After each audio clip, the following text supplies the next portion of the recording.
Hey, welcome to Life Beyond Board Games, where board gamers just like you share stories, challenges, and secrets outside board gaming. We hopefully will make you feel good, laugh, cringe, cry, or fall asleep. I'm Stella from Maple University. I'm Eric from What's Eric Playing. I'm Melissa from the bedroom. Welcome to episode 7. Today we're going to talk about game nights and what makes a great game night. So, what makes a great grain?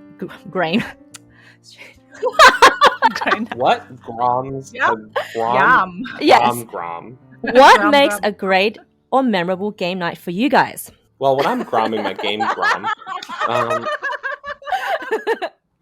You're such a good host, Eric. I just love gromming my game Grom. But I haven't actually, as much as it pains me to say this, I haven't actually hosted a game night in some time. After I moved, it became very difficult to get everyone on the same page to restart a game night. So we haven't actually had a huge chance to get back into it. Back when I was living in California, I was hosting a game night as often as, I was doing once a week for a while, and then we switched over to every other week, and then we kind of trailed off to monthly, because I think monthly is about the right cadence for a recurring event. If it's too frequent, people will take it for granted and then just stop going. How big were your game nights? Somewhere between 14 and 20 people. That's big. That's really big, actually. Yeah, that's pretty big. It's at your house or something, or at a public? Yeah, it was in my house. Oh yeah, that's big for a house. I mean, if a public place, then that's probably around about the amount Melbourne anyway. But in your house, wow. Wow. But are you playing the same game or splitting into smaller groups? No, we had to break the group of that predilection pretty early on, because there's a lot of people who, when they show up at a game night, they're like, I want to play the same game as everyone else, and then you've got either, worst case, you've got 14 or 15 people, which just most games don't accommodate, or you've got 5, which is a really cursed number in board gaming. So you're like, oh, we can play this 3 to 4 player game that has a 5th player variant that kind of sucks. So Yeah. it is very important to think about the dynamics of how you manage what games are getting played. Yeah, that's one thing that you have to think about if you're hosting at your own house. I guess it's a different dynamic if you are hosting it at a public meetup or help host somebody, right?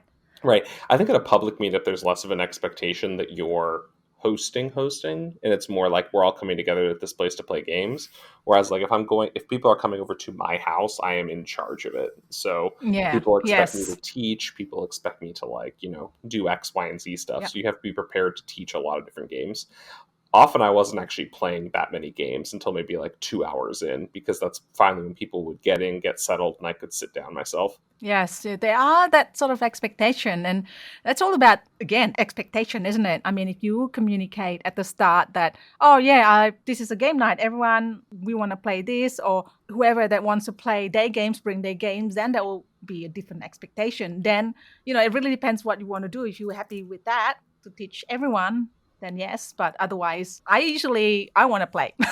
Yeah. And I usually tell people, hey, if we want to play certain games, or it's just going to be one evening. We used to have 2 of our friends come to our place when we not used to live so far away from Melbourne. They come in and they are happy to play whatever games that we throw at them, as long as we teach. Well, I would say Taryn teaches the game. And that's great, because Eric being reviewers and that, there's always new games that we have to play. And sometimes, 3 players, 4 players, that's very handy. Yeah, that's the expectation. They just come there, and then we're ordering food, and then we will play games that we tried them. How do you know when you've had a really great game night, whether it's you're a host or you're a participant? When do you know you've had a really great game night? When everyone's having fun, when we talk about it after that. I mean, that's the free, at someone's house, or even my board game meetup. I do have a fortnightly Wednesday board game meetup in Melbourne Central, the city. And that is a free one. So I don't have to pay for the venue. The Melbourne Central Lion Pub is happy to provide the venue for free, as long as we encourage people to buy drinks and food so they can keep their business running. They have a separate room in the back. It started to overflow to the front room. I've seen that a few times, which is great. Because it's free, I'm the host and Taryn help. I don't really expect, people to expect us to teach the game. Mm. And I write that in the Meetup invitation or Meetup information. Mhm. I would say meetup.com or Facebook, that, bring your game, there's game to grab, join other people. I know that there are game nights, like very organized, which I also love. There's a board game barbecue group in Australia. They have podcasts and they do game days or game nights very well. One of them is PlayCon, which I really enjoy. And this one is very organized. You have to pay a certain amount, and then because you pay, then the expectation would be to have somebody teach the game to you, or Right. complete or hot games provided to you, and so on. For me, a good game night is when I don't have to manage anything. So like if people show up, if they pick out the games they want to play, if they know what they want to play, if they teach themselves, and if they just kind of plug away at it, and I can actually like sit down and play a couple games, that usually means it was a great game night. Like Yeah.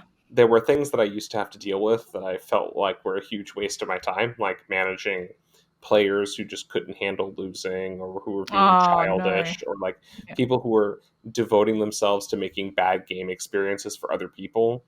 And I'm like, why do I have to go out of my way to like socially excuse your bad behavior? Just don't invite them. That's what we did. We stopped inviting them. Okay. I think I think to host a good game night, you got to consider who's coming, what is the event. Because for a lot of my friends I've met through board gaming, and we hang out, and we always, there's always someone that says, okay, well, I'm gonna have a birthday, bring some board games, or we're gonna have a potluck, bring some board games. So we have a lot of hangouts, socialization events, which isn't specifically board game orientated, but it always ends up, being that's the thing we do on top of whatever this actual event is. What I realized is, for me, like at a birthday, maybe people want to play more party games. But for me, I brought a more like Euro style, more strategy game that was like an hour and a half or 2 hours. But my friends are like, nah, we just want to socialize and chill. Yeah. But I was like, but you said bring board games. So there is an unwritten, like, just you gotta pick the right moment, right time, know your audience. Don't bring a really complex. You gotta read the room there, champ. Read the room. Yeah. I had that. I always have a similar thing where people ask me to bring board games, and then they always end up apologizing to me because they're like, I'm so sorry we didn't play any of the board games you brought. And I'm like, what are you talking about? That means we had enough fun at the party that we didn't need the board games as a crutch. Exactly. Like, yes. Don't apologize for having a fun party. Yeah. For me, I had the opportunity, thanks to Stella, to be a host about a week ago. Well, no, thank you. I was away. You helped me. Well, it's a very. I mean, you were being humble about it before, but it's actually very, very popular. You regularly attract about 40 or 50 people to the event. That's no small event. That's true. Yeah, and it's interesting. When I told my friends, they were like, "Oh, are you excited? Are you nervous? Or are you unfazed?" And I was like, I feel a little bit unfazed, but also excited. Yeah. Because I had some friends going, but also because I'd been going long enough that I knew some of the regulars, and I didn't feel like I was really out of element or out of my depth. And by the time I got there and I introduced myself to the bar manager, I felt even more comfortable, even more supported, because they were like, "Don't worry, if you need anything, we got you." I think the only thing I said to Stella was, because I was going with some friends anyway. I want to be sitting with them because I was kind of hosting them unofficially anyway. So we ended up joining. Well, initially it was meant to be one table, the 8 of us, but my friends came like at different times, and because it's a social event, people just sat down with us, and our table grew and grew until it was like 15 people, and we had to combine 2 of the bar tables together. And I sent you, Stella, a picture of it. It was like the largest. Yeah. It was the largest board gaming table event I've ever been on or hosted, like the 15 of us. We had like 4 benches on each side of the table. Oh, wow. That's a big one. Yeah, it was massive. You have a lot of friends, Melissa. No. This was all just a long statement on how many friends Melissa has. Melissa's like, I once hosted a game night and all 15 of my friends showed up. Stella and I are just like, yeah, okay, thanks. But if I'm popular. Great. Now Melissa has more friends than 15, okay. I got you, Melissa. You heard it here. You heard it here first, folks. The humble brag. So the key is to have lots of friends. No. Yeah. No. Recruit them. No. But luckily, I didn't. I expected to just be hosting 8 people at the table. So I thought, okay, for sure, I'm just bringing party games. The games I ended up bringing were Wavelength, The Chameleon, and Deception Murder in Hong Kong. Oh, nice. And the Deception All good that picks. plays up to 12. Wavelength, technically unlimited because you just split the group into 2 groups. Yep. And Chameleon, you can play up to 8. So then when we had like 15 people at our table, I was thinking, okay, what game should I go with first? And we ended up, and I was like, okay, I think Wavelength is a good one because we keep getting people sitting down and it's unlimited and it's a good one for people who can just start joining at any time and it doesn't disrupt the game. I was like thanking myself for having brought those games along because I don't know what else we could have played for 15 people. Yeah. Right. A highlight for me was that I didn't have to explain any of my games because I was like, oh, I'm hosting, so I need to like welcome new people that look a little bit lost, and then my friends just like explain the games. Oh, that's awesome. That's Yeah. so great. Well, I was going to say, yeah, Wavelength, an incredibly complicated game. Well, I have some board games in the board game Meetup library, so you can grab. But I'm actually adding more things. I just got Let's Play Games confirmed that they'll be able to send us Decryptor, Hues and Cues, Castle Combo, and Pixies. So They're so fun. I know, and I want Those are all to good try. I ones. want to try via. Hopefully, via distribution, we'll be able to send us a few games, including just one. So hopefully, Yeah. that'll be fun. But Just Stella, one is nice because you can also combine that and make more. Yes, You can play at a higher yes, playground. right. It does not get easier with more people. No, it's not. It's actually harder to you match more. Mm-hmm. and Stella, I've heard that you've created something ingenious to bring along to board game events. Well, I actually have to give Tarrant the credit for it. So while I was away in Bali, that's why Melissa, you were hosting. Tarrant made some thing that helps player to look for players. So basically, he went to Bunnings, which is a hardware store in Australia. If you don't live in Australia, that's what it is.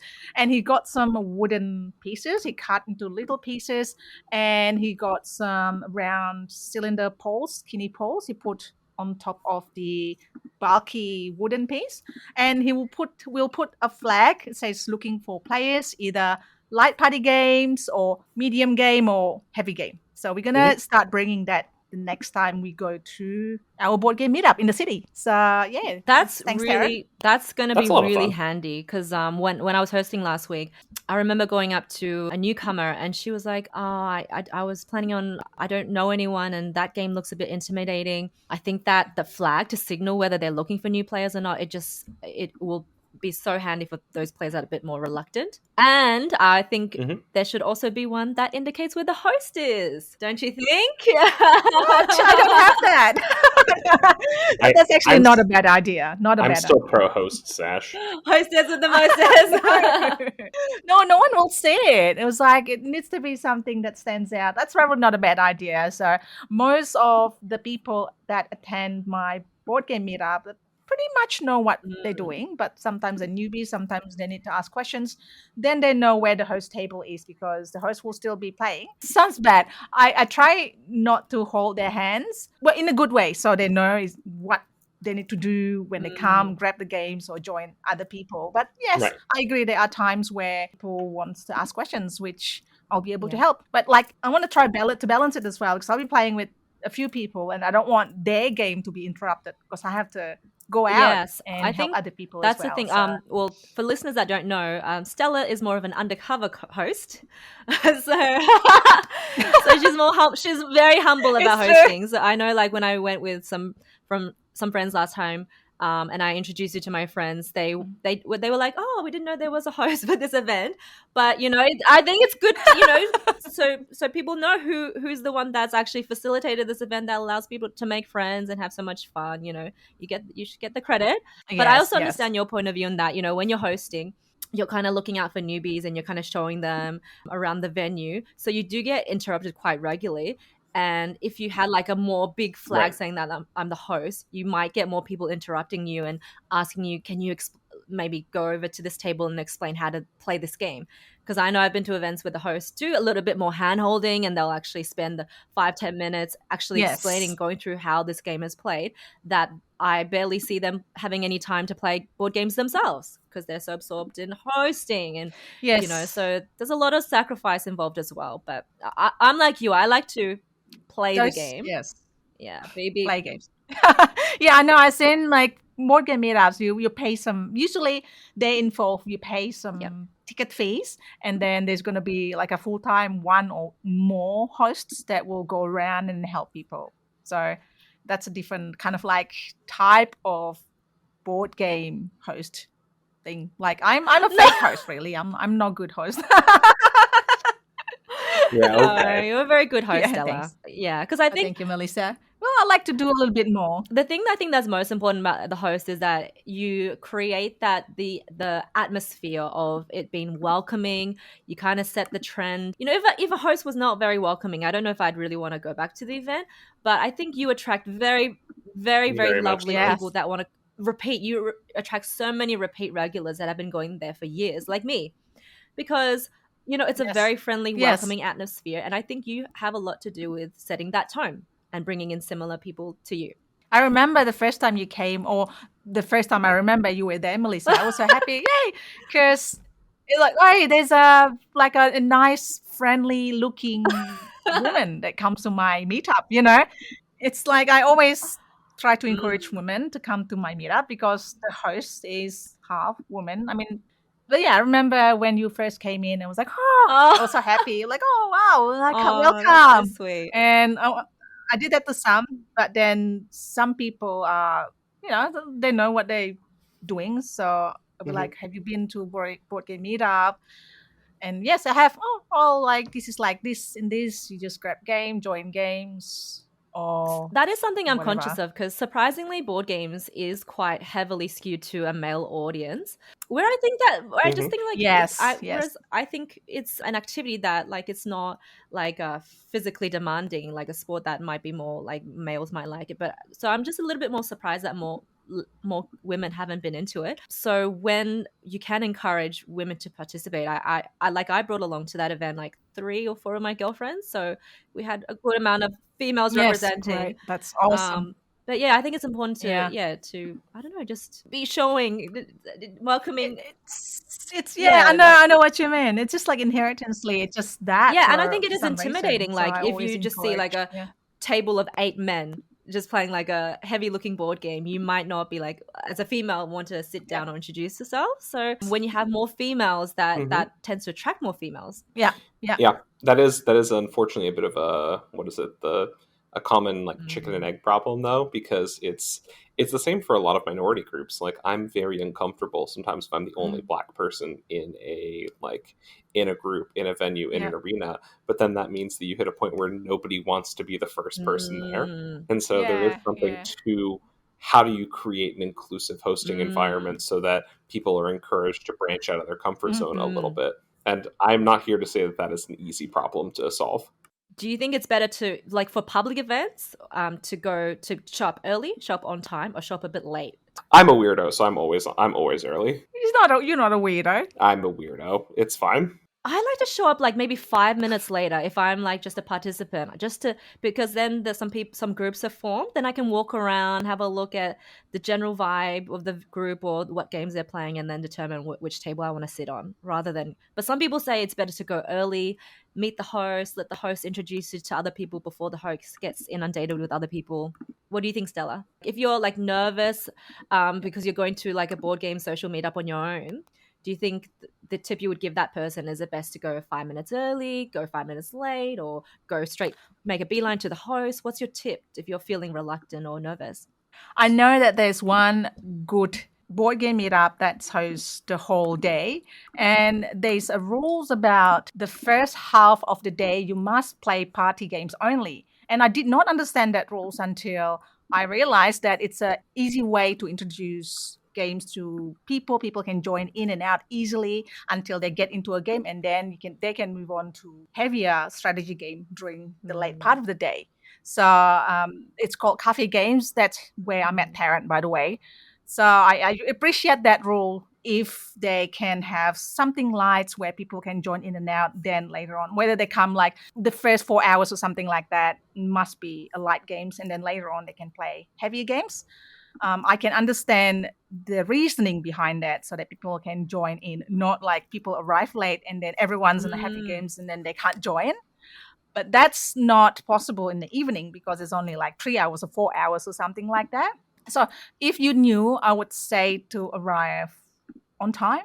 So in that way, you have more options to whether you can sit out or you can just see how it feels, how's the vibe, or join in straight away, or find other people that want to join. Because if you knew and you come here and everyone's already playing in the middle of the game, then if there's a party game, that's okay. If sometimes you might have to wait until somebody finished the game, then you can And join. I think party games, so I would say that. yeah, especially like party games at the beginning, like, or if you just start with a party game, they're a good icebreaker because people are more relaxed. It's not as strategic. Yes, Yeah, then you icebreaker. get to know people in a relaxed setting. People are laughing, and you might be better placed to make a connection that you feel comfortable with. Yep. Yeah. But also this other argument when if you want to come late, might as well late, let's say an hour or two late, when probably people getting ready into the second game, which is probably could be a True. lighter game. So there's not really Yeah. a right or wrong answer. If it's an event I know no one, I ask the people, where's the host? and I get the host to do the work for me. Yes. That's the right way to do it. I was gonna say, a hard rule I have for game night is never start a new game.